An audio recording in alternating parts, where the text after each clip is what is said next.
So I'm super excited about this one. This is the very first Snapdragon X Elite laptop that I've got the chance to review. This is the fastest, most intelligent Windows PC ever. Most importantly, this can finally get good battery life. You can use it untethered. You're getting great performance, little throttling. You can actually use this as an intended laptop, fully unplugged. This is the brand new ASUS Vivobook S15. This is the fastest, most intelligent Windows PC ever. It's almost like a new AI era has begun.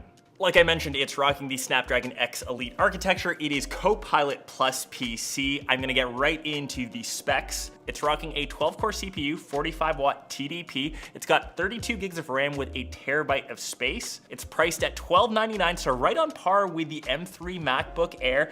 Very similar, and like I said, the biggest test that everyone wants to know is the battery life. And they're saying around 18 hours, which is hefty, and I would say that's the biggest performance gap from, say, like a MacBook to any Windows-based PC. You can obviously use that MacBook for that long time.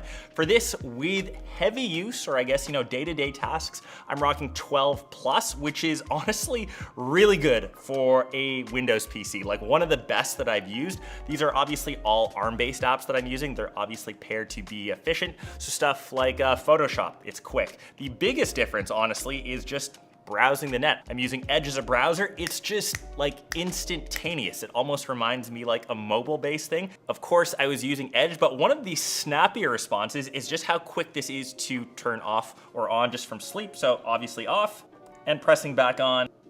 It is like instantaneously quick. I can load this up. It feels like a mobile experience. So obviously that's in part with the new chip inside. Big props to Snapdragon. So you can leave this on all the time without that classic worry of a Windows PC kind of bogging down on you and slowing down. You never know how long it'll take to start back up. So the performance of it, it's like quick, it's snappy. It's just being honestly refreshingly impressive. And I've reviewed a ton of laptops as we've gone through Computex, as we've kind of gone through Q1, Q2 of this year. It's one of the quicker experiences that I've had. And keep in mind for that battery life, we are rocking like a 3K panel. It's 120 Hertz, it's OLED. It's a beautiful panel for anything like media consumption.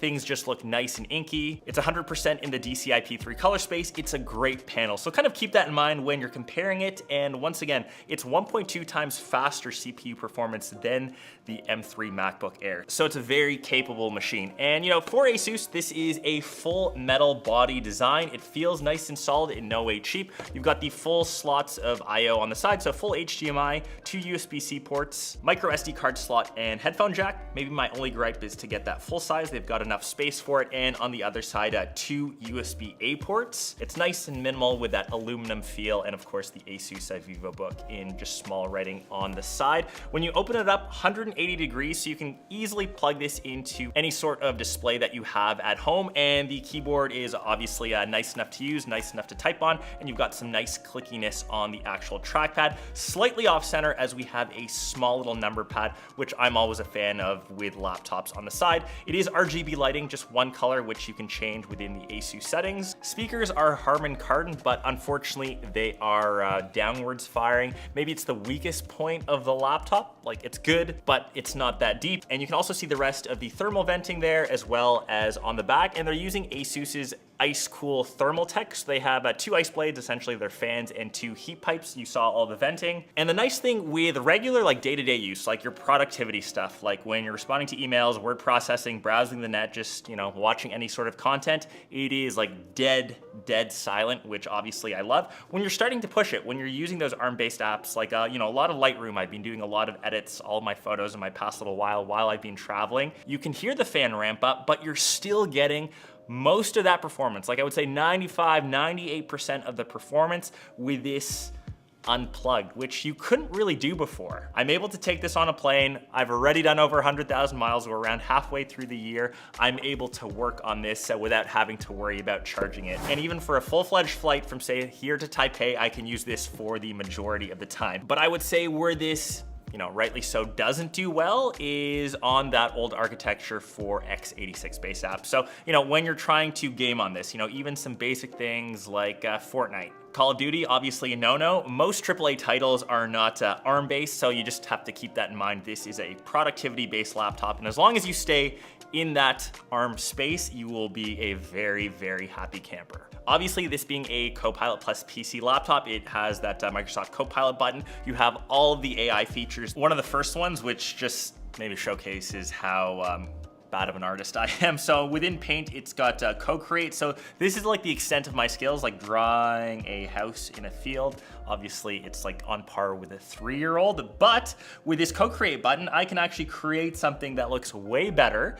You can see on the side. And what I actually like, they have this little creativity slider, which kind of is like an anti-cheater. If I reduce that to say like 60%, you can see that it's a bit more like realistic. I could, like with a lot of work, could do that compared to, you know, if you slide that back all the way to near max. Obviously, I could not recreate that even with the most advanced tutorials and following them. Like I am that bad. So super dope. ASUS wise, there's a couple AI tools. It's AI adaptive dimming and adaptive lock. So that's obviously with these little sensors in front. So if you walk away from your laptop, it will automatically dim and lock, and vice versa. When you come closer to it, your computer will unlock and you can use it. It has a lot of the voice isolation or voice canceling when you're on, say, like a call using the webcam, which has this nice little privacy switch. If you've got something going on in the background, like a baby crying, like a vacuum, it'll help isolate your voice, which is super handy. The one thing that I'm really excited to test is recall. So when you're technically using a computer at any given point, you'll have like a timeline you can kind of scrub through from before what you actually did on your computer.